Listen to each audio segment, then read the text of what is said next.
আমার সবটুকু বিশ্বাস যে দিয়েছে ভেঙে, তাকে কৃতজ্ঞতা জানাই। সে দিয়েছে আমার অন্ধ চোখে আলো, যার বিশালতার মাঝে আমি একটুকু পাইনি ঠাই। তাকে কৃতজ্ঞতা জানাই। সে যে দিয়েছে আমার মহাশূন্যে আশ্রয়।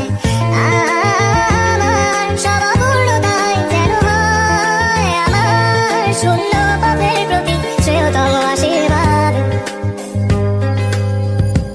যখন সর্বদা